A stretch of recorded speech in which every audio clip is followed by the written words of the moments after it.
Meghan Markle's decidedly sticky future rests on jam, honey and olive oil. Good luck with that. God knows she's going to need it. Our heroine has just spent an excruciating few days kissing in Canada, puckering up to Harry and making the Invictus Games all about her. Much, we hear, to the annoyance of the organisers. But more of the cable actress's toe-curling performance later. First, a more pressing issue. A long and eventful year after the faux launch of her still non-existent lifestyle site, American Riviera Orchard, the Duchess of Sussex is facing make or break time in the cutthroat world of US retail. Anxious to make money out of its $100 million deal with Meghan and her husband Harry, Netflix is forcing its hand and insisting on finally opening for business. To coincide with the release of With Love Meghan on March the 4th, the streaming giant will put the Markle range of produce on sale at its stores in two of America's biggest shopping malls. So, for those thrilled by all those lovely treats and trinkets featured on her Twee TV show, a chance to fork out for them in person over the counter. Hands up who can see them lining up round the block in a feverish bid to snap up Meg's expensive jars of jam, honey, coffee, wallpaper and pet shampoo.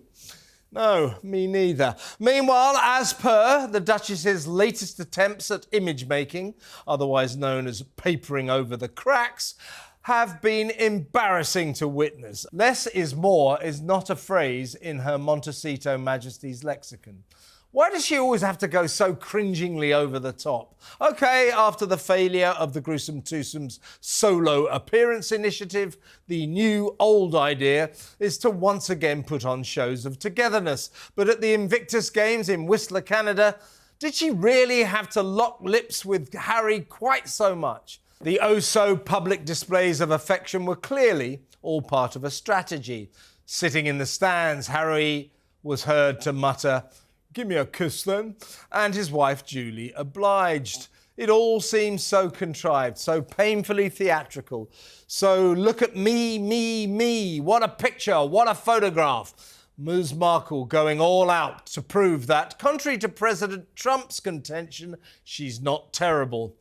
The jury's out on that one, Meg.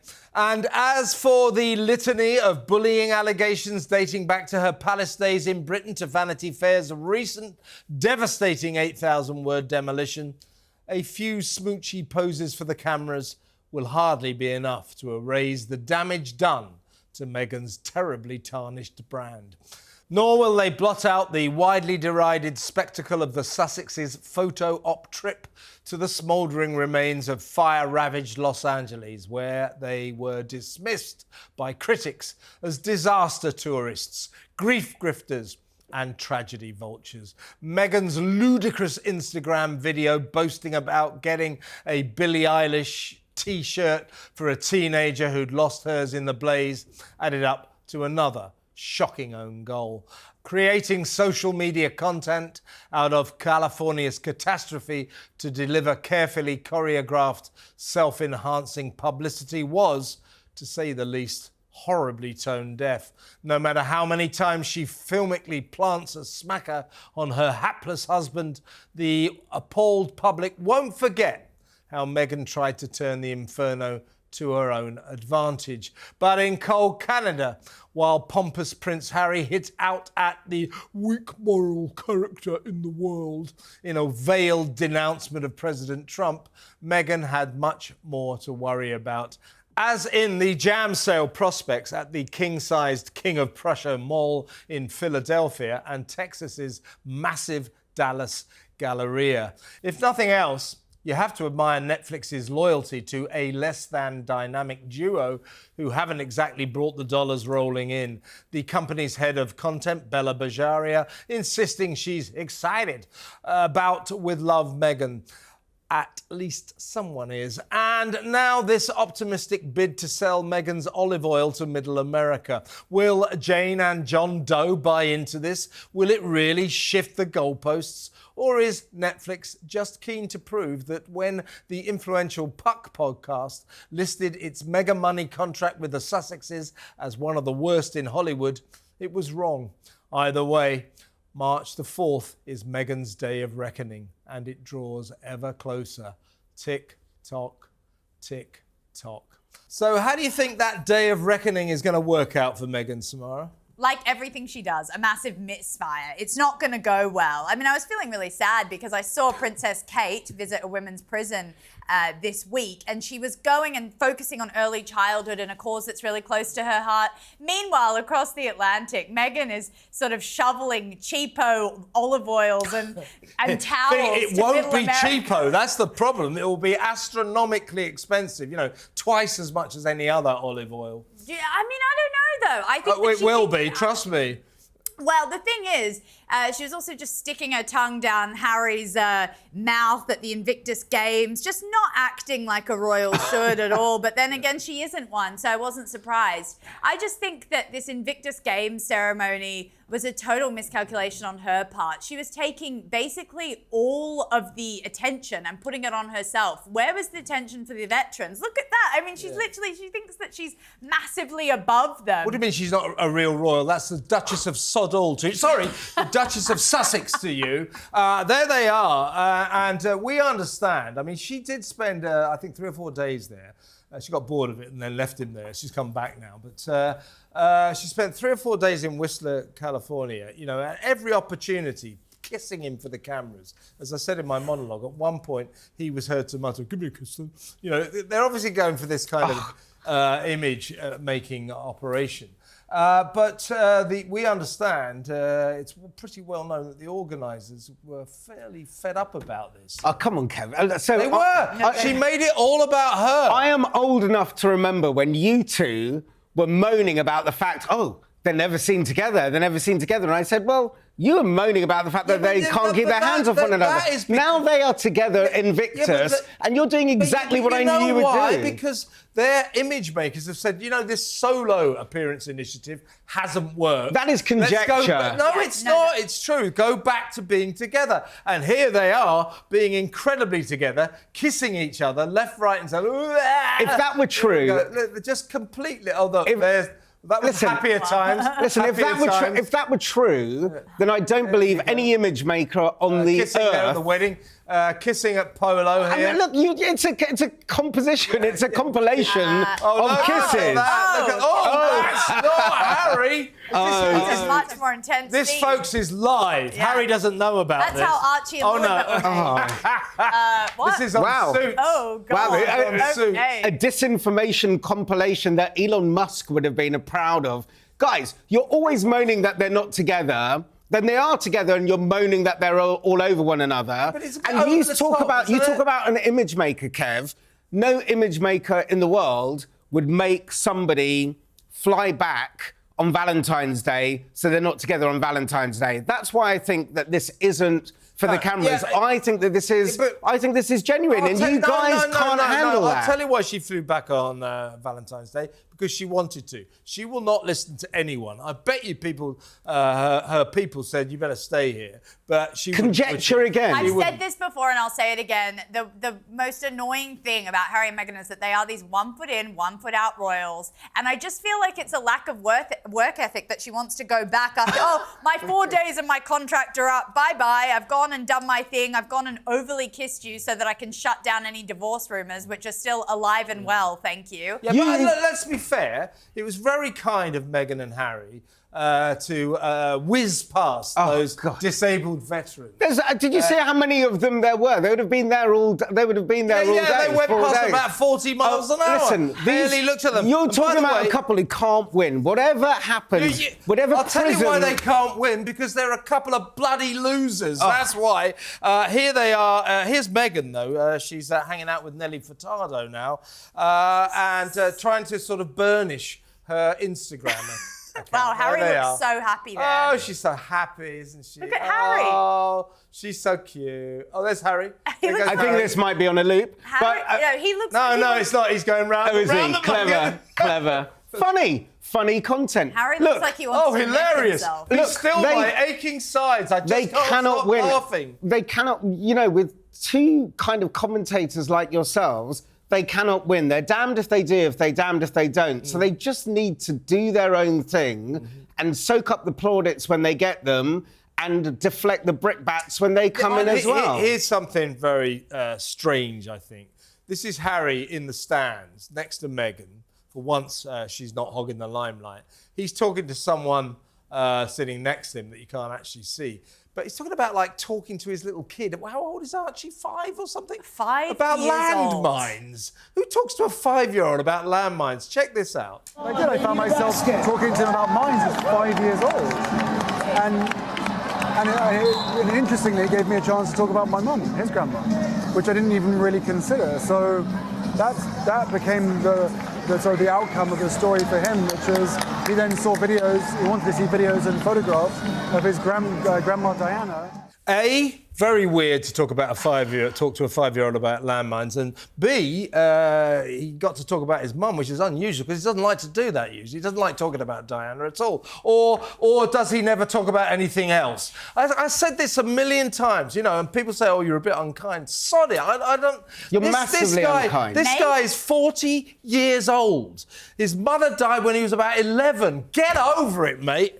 Seems like Harry's never met a 5-year-old before with the way that he's talking. You don't talk to. You don't talk to okay, 5-year-olds. okay. No, you don't talk to 5-year-olds. Hang on, don't talk over the lady. You do not talk to 5-year-old children about stepping on landmines. You know what happens when you step on a landmine? You blow up into little pieces. You don't talk to a Right. 5-year-old about that. And you know what? He has all these stupid podcasts about not passing on generational trauma to your kids. It looks like he's traumatizing his bloody 5-year-old right now. Okay, It's well, ridiculous. okay, and I'm well, I really hope- Simon, shocked. can't wait to get in. I hope the director cuts to a wide shot here because hands up out of the three of us who has kids.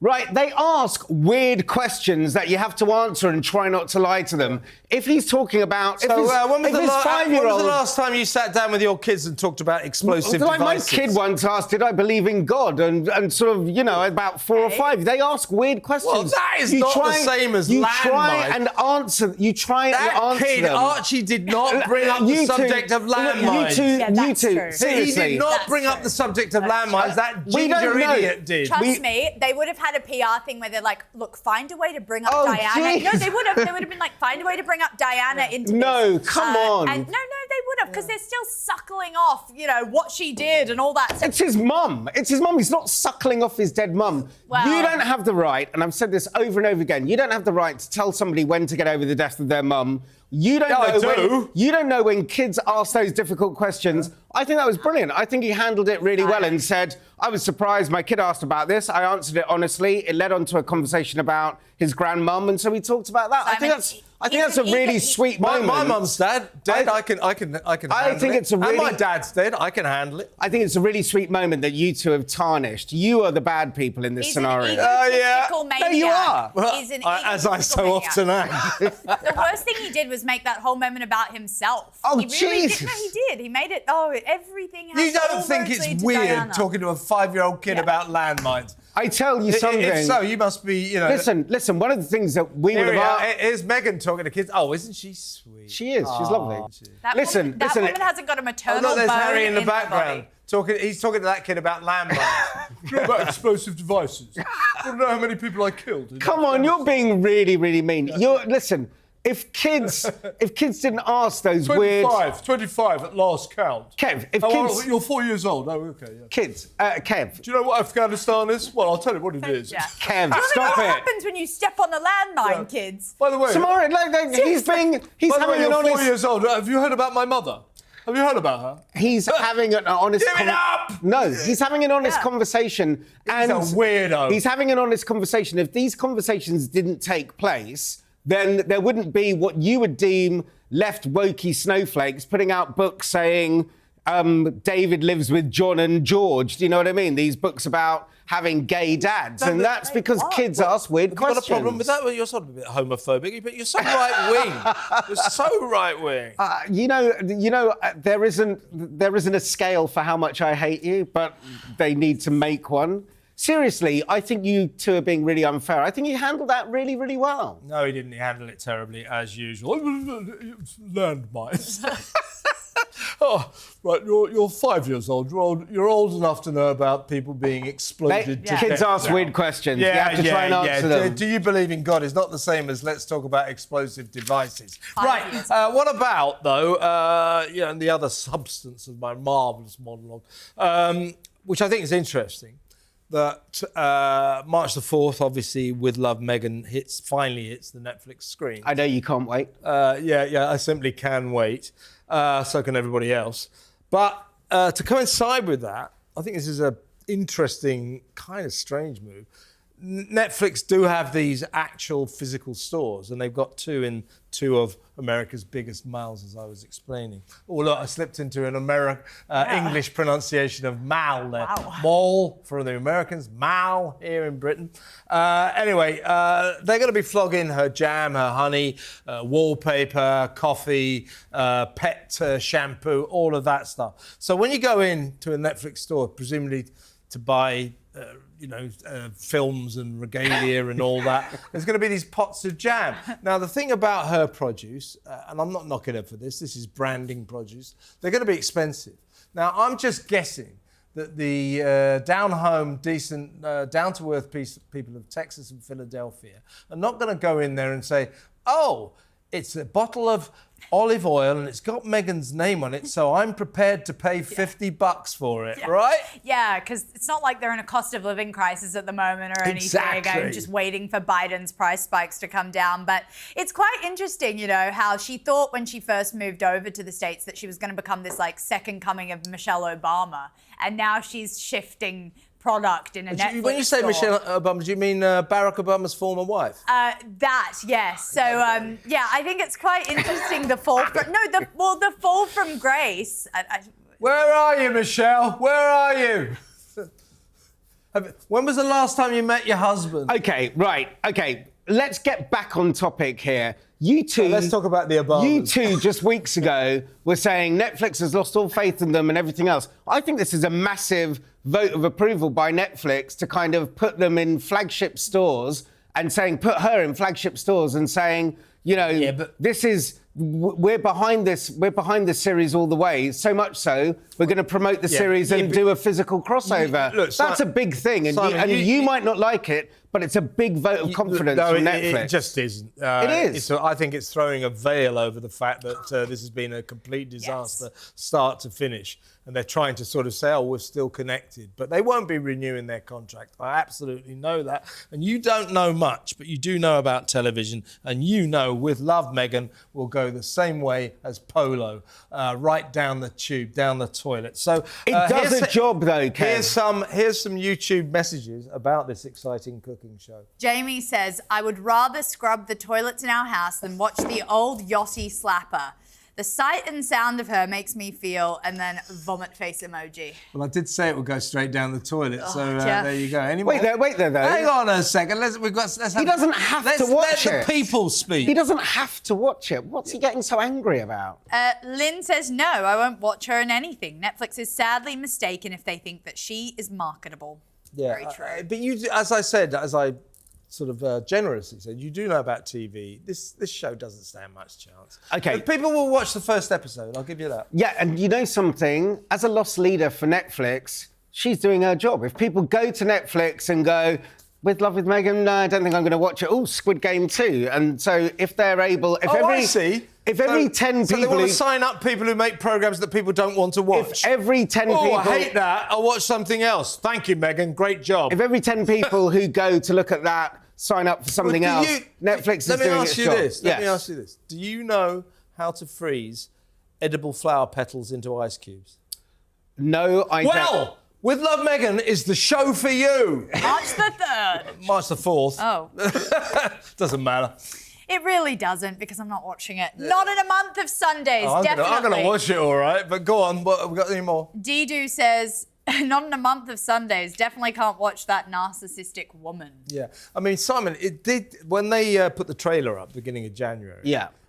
It was inundated with unprecedented numbers of negative messages, to such an extent that they closed off the message system, didn't they? Everybody hated it, and everybody did that. People, here's the thing: people don't like Meghan Markle. They just don't like her. So why? Don't you think she's a bully? I think that she is a challenging boss to her staff. And yes, some people may see that as bullying. Yeah, come on, you can't. Yes, I think that she has been accused of bullying and she bullies her staff.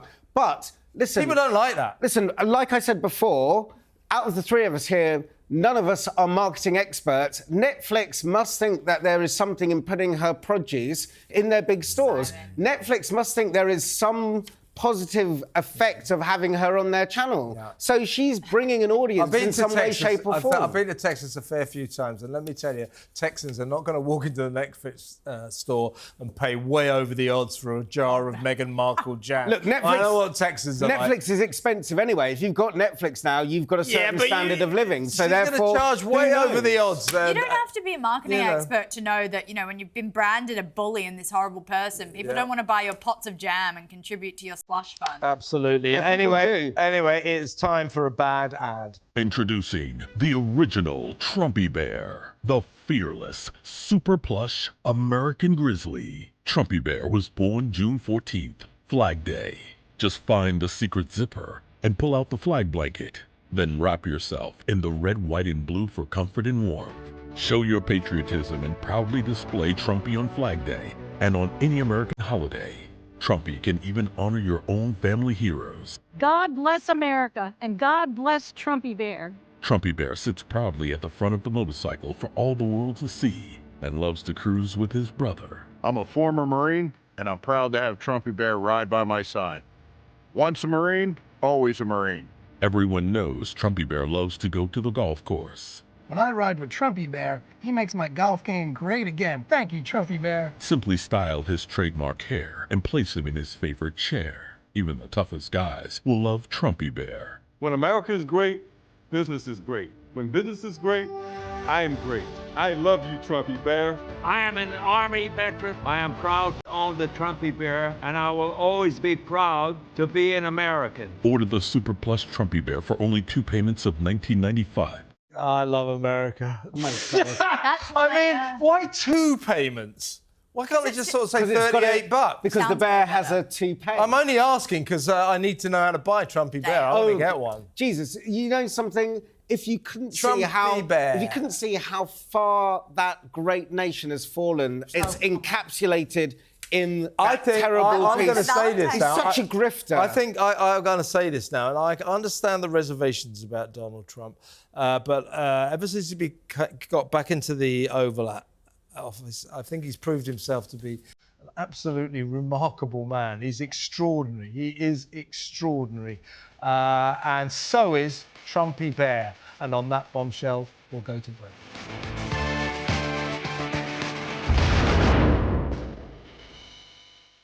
What just happened?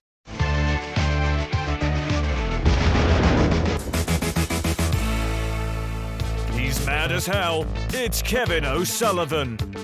Welcome back to What Just Happened. Now, this is the section of the show where we run our feature called The Big Moment. And that is a story that we've decided is not necessarily the biggest story of the week, but the most interesting. And this is interesting and somewhat controversial, to say the least. Now, Kanye West, or whatever the hell he's calling himself at the moment, he bought a commercial. He paid for a commercial in the middle of the Super Bowl. But what the advert said was, go to my website, Kanye West, that is, where you can buy my produce. Now, when they went to the website, there was only one piece of produce available. It was a T-shirt with a Nazi swastika on it.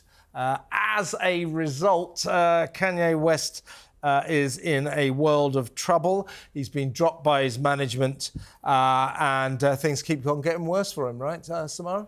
Yeah, I mean, can we just accept the fact that he's a really, dumb human being? I mean, why do we have to keep calling him a genius? It's ridiculous. And it's basically willful ignorance that he's gone in and done this with. He lives in LA, he's obsessed with Jewish people, he thinks that they're controlling everything. Maybe you just live in LA, mate, and, maybe there's just a couple people, like your managers and your doctors, that, are Jewish, but they were trying to help you. I mean, I'm really, really concerned by the fact that he's got this amount of reach. I was really concerned by the amount of likes that a lot of his tweets had, which were calling to kill all Jews and exterminate them, and even worse stuff, like putting Jews in slavery. I mean, this is not the time to be heralding an anti-Semitic person. Yeah. It's really shocking, and I'm scared. He's been dropped by Twitter, cancelled on Twitter as well, or on X as it's now called. Before we go on, before we get your thoughts, Simon, I suppose we better have a look at the commercial. I spent all the money for the commercial on these new teeth. So once again, I had to shoot it on the iPhone. Go to Yeezy.com. Is this the same Kanye West who was endorsed by Trump and was sat in the Oval Office, and the same Kanye West who put all that stuff on the platform X, formerly known as Twitter, that's owned by Elon Musk? It sort of seems that there's all these arguments. I'm just saying all these arguments around. You think around that President Trump would endorse this? No, I'm just saying all these. Well, don't be so asinine. No, I'm just saying all these arguments. Don't be so asinine. Don't be ridiculous. All these arguments around. Don't be ridiculous. All these arguments around the First Amendment. That's like all these arguments. That's like me condemning you for everyone you ever met. No, I'm just saying. Ridiculous. I'm just saying all these arguments around the First Amendment. Address the bloody story. I am. Don't bring everything back to your Trump derangement syndrome. I'm not. I'm just saying. So wait a minute. So your first reaction to this horror is to bring in Donald Trump. I think you should address the story. I'm about to address it. I'm saying that the people that he don't talk about Trump. Talk about Kanye West and this commercial. What is the environment that has been created for this story? For Kanye West to feel that he can do this sort of thing. It's freedom of speech. It's freedom of speech. The First Amendment. It's freedom of speech. It's the First Amendment, and it's being as right-wing and as provocative and as kind of provocative as possible. Yeah, but you can't blame President Trump for the First Amendment. I'm just saying that the environment that's created for him. Stop saying it's right-wing, okay? I'm pretty not sure saying it's right-wing. The left and the anti-Semitic ones in 2025. It's anti-Semitic, it's racist. Right. I'm saying that the environment that's created for a man who is Can we talk about the bloody story? I'm trying to get there, but you keep on interrupting me. You just keep talking about Trump. I'm not. I'm saying, what is the environment that's been created for him to feel that he can do that? And why is this stuff not being pulled? He was posting stuff right up before the Super Bowl. It's America. Why was that not curtailed in any way whatsoever? Because it's America, because they have freedom of speech. That is the ultimate result of allowing this. Look, there's something terrible about that commercial being shown, but there's also that's free speech. But there is also something that's First Amendment. There is also something magnificent about it. That in America they have freedom of speech. It's like the People versus Larry Flynt. Larry Flynt went to the Supreme Court because they tried to close him down because of his extreme pornography that he put in his magazines. Yeah. And the Supreme Court said, no, you have the right to do this. Now, in other words, freedom of speech has to encompass that which you do not like. But what about responsibility? Because it seems to me as though he is unchecked and unfiltered in every way. And if he's ill and if he's bipolar and if sort of this is damaging to him as a human being, when does somebody come in and when is responsibility? Because I don't think... I hear that. I don't think that's great for him. No, I hear what Simon's saying about Kanye West's mental health. And I don't like what he does with that woman that he goes around with, making her sort of walk around with nothing on. And saying she's my property. Very contrived, you know. Yeah, I'm kind of like 1 degree separated from that woman. Why? And I can tell you that she was a very smart lady, and now she just seems like a ninny pin with like sort of a body attached to her head. I just don't know what's happened to her. She's clearly in what I would allege is a coercive, controlling relationship, but that's just Kanye. I don't think it's funny at all, and I also just don't think we should blame his bipolar disorder. There are a lot of bipolar people that don't go around and scream death to all Jews and sell Nazi t-shirts. Yeah, but it's like, I don't have sympathy for that. And that... You got a viewer's question, Samara? Yes, so President Trump has banned paper straws. Is this a good idea? Kevin, what do you think? Well, first of all, let's have a look at Donald making this. This is the latest of his executive orders, and in my view, the most important one so far. We're going back to plastic straws. These things don't work. I've had them many times, and on occasion they break, they explode. If something's hot, they don't last very long, like a matter of minutes, sometimes a matter of seconds. It's a ridiculous situation. So we're going back to plastic straws. I think it's okay. And I don't think that plastic's going to affect a shark very much as they're munching their way through the ocean. Okay. See, he knows how to hit the right notes with ordinary people, doesn't he? Everybody hates paper straws. Right, so I mean, it's just... Yeah. When we did this, Samara and I did this on our show last Friday. Because that's when he did it. So I said, let's put it on, let's put it up, see what people think. Went viral. People go, yeah, brilliant, brilliant. He understands real people. Yeah, but it's disgusting. It's horrible. No, it's not. No, it's horrible. Not. It's horrible. In the Mariana Trench, which is something like 30 miles down undersea, they're finding plastic bags and plastic in there. We've got plastic particles in our brains and everything else because of all the plastic in the environment. And he just doesn't give a shit. And nor do I. Nor do I. It's really, really awful. Sick of the environment. It can go to hell. No, it can't. There's only one environment, and we need to look after it. I just said I'm sick of it. Right, viewers' question. You got another one? Yes. So, Foreign Secretary David Lammy is open to talks on slavery reparations with the Caribbean. Is this a good idea? Well, he's opening talks, particularly with Barbados. What do you think, Simon? Should we really... Lammy, that's the British Foreign Secretary. He's a moron. He is open to the idea of us giving the Caribbean nations £18 trillion, which is, I don't know, $30 trillion, and 3.9 trillion alone to Barbados. This is what I say we should say to them. GFY, forget it. You're not going to get a penny ever. Now go away, you bloody grifters. I disagree. I don't... 18 trillion? No, I think that's an opening gambit. They're never going to get 18 trillion. They're not going to get anything. Yeah, when you start off high and it will get beaten down on something else. They're not going to get any... This is for You're asking me the question. This is for slave plantations 300 years ago. We're supposed to write them a cheque now. Stop the world. Listen, I want to get off. That's mad. Listen, I think the figure is grossly inflated, but I think there's a grown-up conversation to have about reparations that may take form in... it doesn't have to be monetary. It could be something else. It could be a trade deal. It could be something else that comes about. It's about recognising... Well, how about psychiatric help for the Caribbean leaders who think they're going to get a penny out of us? Kev, it's about recognising the injustices of the past shut up. And making up for it now. There's a lot of injustices of the past. Yeah, indeed. And what we do is we make up for it now. About time Rome... Listen, there is... reparations for the Roman Empire. There's an those Greeks, man. There's an inquiry into the Omar bombing that happened 30 years ago, you know? We're not going to... Stuff comes about. People look at stuff through a different lens of history, and there's nothing wrong with that. If you don't make the mistakes Never mind of the psychiatric help for I'm not Caribbean talking about. vegans. I'm not talking psychiatric help for simple Simon. No, I'm not talking We've got about another question. Enough. All right. Britain's new health minister, Ashley Dalton, claims women can have penises and people can identify as llamas. Is she really the best person for the job? Kev, what are your thoughts? It was her point on llamas is that we should have sympathy for people who identify for llamas. I think we should have a place for them.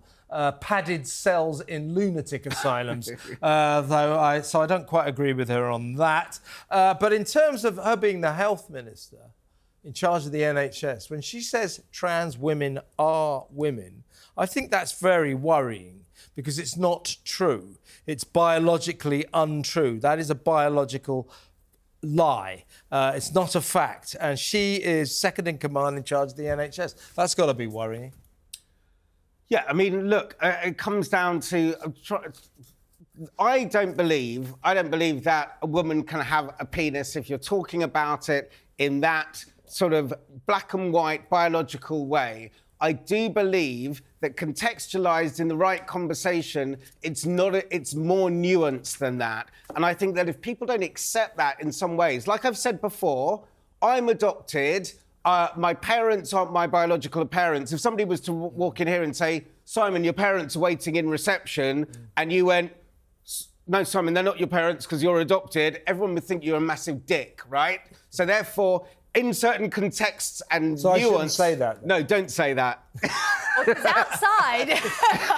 You thought they were down in Dorset, but here they are. You ever see that movie, the Wes Anderson film, Royal Tenenbaums? Yes. Gene Hackman plays Gwyneth Paltrow's dad, the Royal Tenenbaum. And every time he introduces her to everyone, he goes, this is my adopted daughter. She's a failure. Was that like it for you? Exactly. Was that what happened to you? So did your parents do that throughout They did that all the time. Something has to explain the way you are now. OK, thank you. So I'm saying it's kind of, once it's nuanced and everything else, I think you have to look at it that way. But the way and the world we live in, everybody wants binary answers. It has to be yes or no. It has to be black or white. And that is Samara, you're a biological woman. I'm a biological male. I think Simon's vaguely a biological male. It is a binary issue, isn't it? You are either male or female, and you can't change that. Well, the dangerous thing is when we have people like Ashley, second in charge to the NHS and other health services, we get things like, you know, asking men if they're pregnant before they get X-rayed. It's just those are the real life consequences of putting someone in power who's got this weird, messed up, woke, loony mindset. And it is, you know, it's not funny, Simon. Yeah, but you might be laughing because you're a male. She says trans women are women. They're not. They're not, are they? As I'm saying... They're not, are they? No, as I'm saying, if you want to have that binary yes or no, but it's Yes! It is binary yes or no. And so if you want a binary answer, I will say no. But I also recognise that it can be much more nuanced than that, and that some people don't want to accept that nuance. It's not nuanced. Well, it can... It's not. A trans woman is not a woman. That's not nuanced. And I'm saying, if you want it in that black and white biological yes or no, I will say no. But I also recognise that it's much more nuanced than that, but it's contextualised differently. And we need those wider brains. We need those people to think out of the box. Otherwise, we are going to be. Otherwise, that's not a great place to be in the world where people. Protected. Yeah. Well, because ultimately, come on, look, it is a binary issue. Biological male, biological female. You can't change that. And Okay, that's not a binary issue. Kev. That's a fact. And after Simon's very bad argument, here's a bad ad. America, you look like you need a holiday, a fair dinkum holiday. In the land of wonder, the land down under. Now, there's a few things I got to warn you about. Firstly, you're going to get wet because the place is surrounded by water. Oh, and you're going to have to learn to say good day. Because every day's a good day in Australia. G'day, Paul. G'day, love. Thanks, mate. She's right, mate. Apart from that, no worries. You'll have the time of your life in Australia. Because we talk the same language. Although you lot do have a funny accent. Oh, before you rush out to book your Aussie holiday, call this toll-free number for your free Aussie holiday book. Come on, come and say g'day. I'll slip an extra shrimp on the barbie for you. Come and say g'day. I like the way he's going, you got to come to Australia, and he's just standing in a load of sand, red sand. Yeah. I mean, it's amazing. He was a cultural phenomenon. Crocodile Dundee came out, and we fell for him, hook, line, and sinker. We absolutely loved him. And actually, seeing that at the end, I'll put another shrimp on the barbie, that sort of entered the lexicon, didn't it? So you call it a bad ad. I think it's a great ad. It's like coming from a country that the only thing that anybody knows about it is put another shrimp on the Barbie. And you fantastic. don't even eat shrimps, do you? I wonder every day why I left Australia to come here. Literally, we have the best So do weather, we. the best healthcare So do system. we. We have no illegal I migration. question that all the time. Why did you leave the shrimp on the Barbie Why? country? But why did you leave Why Australia? the shrimp on the Barbie country? Why did you leave? Anyway, enough of Down Under. Let's go to a real break.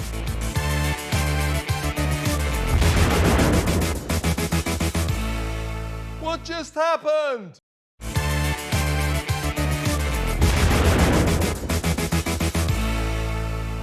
He's mad as hell. It's Kevin O'Sullivan.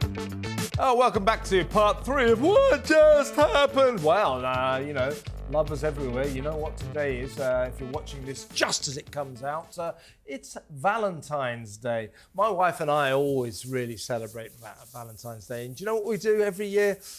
Absolutely Sod all.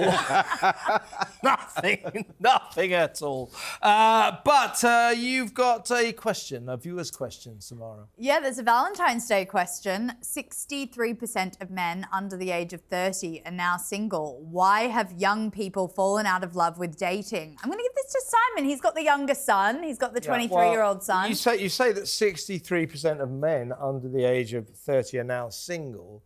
Why have they fallen out of love with dating? Well, maybe it's because the women are so terrible. That's probably true. Yeah. True. I said this is going to get Well, that was a good discussion, wasn't it? No, but there's this very funny meme that my brother, who's younger than me, always plays to me, and it's like all women do is eat hot chip and twerk, and that's all what women do is eat hot chips and twerk. and twerk. Yeah, the Gen Zers will understand that. Well, I've always looked for something, at least one more thing out of them. more Anyway, substantive.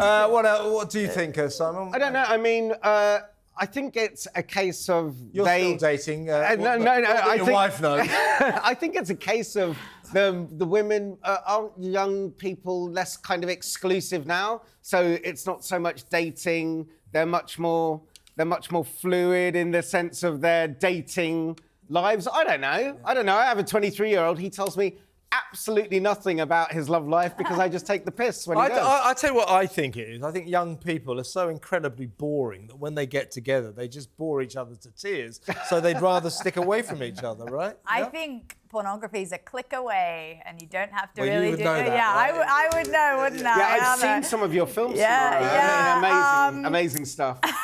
Wouldn't be here if I had those type of films, but I'd be in my riches. Anyway, everybody, a very happy Valentine's Day to you all. Do you know what? So we do our show later on, Samara. And what I like to do, so we do a nightly show here on Talk here in Britain. You can watch it all over the world. It's called The Political Asylum, Monday to Friday, 7 until 10 p.m. Do tune in.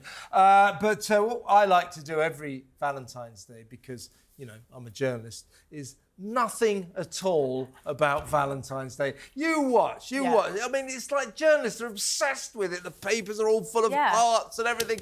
You know, basically, no one gives a shit. When we were in LA, right? So me and Henrietta, my wife, we used to go to Love's, the restaurant chain every year, and you could Love's is like a kind of diner. But on Valentine's Day, you couldn't get in. It was always packed with people pretending they were in love. Particularly And if you're single, it's the worst day of the year. Yeah, well, no. If you're a couple, it's the worst day of the year. All right. You have to go out. You have to go out. You have to have a candle on the romance is dead between you two. The singleton says it's the worst day of the year. The loved up, the man in the couple says it's the worst day of the year. Well, you're talking about a woman who's not sure whether she's married or not. That's true, you think that's a joke? She's not. She doesn't know if she's married. And so, there you go. And do you have a penis? Yes or no? Right. Let's go to some real ads.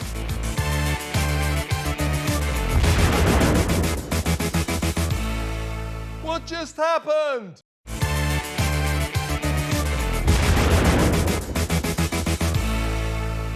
He's mad as hell. It's Kevin O'Sullivan. Welcome back. This is the final section of this week's excellent edition of What Just Happened. And as regular viewers will know, this is the complaints department where we go through some of the messages you've been kind enough to send us. Keep sending them. We love them. We get literally thousands every week, and we appreciate it, even if some of them aren't that complimentary. Right, what do we got, ladies first? Simon! I love Kevin. He makes me chuckle. And that's from an insane asylum somewhere in... come on, who's that from? Who's that from? Maureen Sunday. I love Kevin. Maureen. Thank you, Maureen. And you keep on watching. I love you. Samara. Boo Collective says, Samara's face is a picture. Her reactions are so funny. Yeah, I need to get some Botox sorted so I stop reacting to stuff. I don't have a poker face, whatever the opposite is. No, but you do that good eye roll. The eye roll, The legendary eye. There it goes. Thanks, Boo Collective. What's that person called? Boo Collective? Is that a group of people? Yeah. I hope so. Go on, Simon. Samir, my love, says, this is the best talk show by far. Love when Samara, open brackets, beautiful as ever, and Simon are on. You three have the best chemistry. If more Americans knew about this show, you would grow exponentially in the States. Well, there you go. That's really nice. That's lovely. Yeah, thank you. Thank you very much. From all three of us, a rare moment of harmony there. Samara. Phoenix says, Simon, your optimism is quite entertaining. It's a good thing you're cute, because you're usually wrong. Samara, your intelligence is beautiful, so are you. Oh, yeah, I'm not married, so don't worry.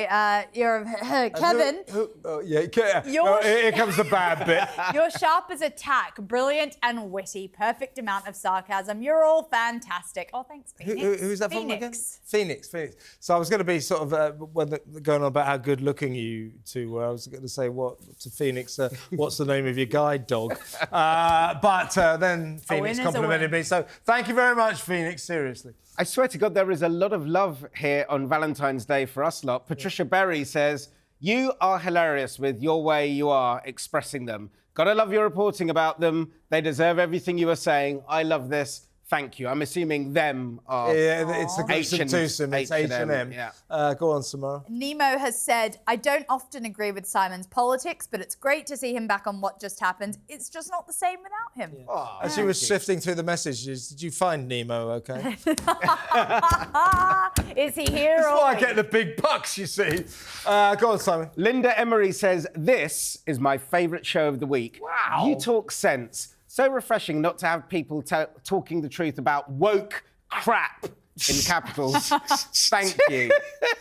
Well, you're the one who talks the woke crap, Samara. Lynette has said, you've got to give it to Simple Simon. He keeps... Such a backhanded compliment. He keeps trying to find a good point about Meghan, a redeeming factor, a tiny spark of goodness. Good luck, Simon. Use a magnifying glass. You might find a speck if you're lucky. You don't live in a village, do you? No, so I'm not So the when we idiot. call you a village idiot, it's not strictly accurate. So what, a city idiot? How's that? Go on.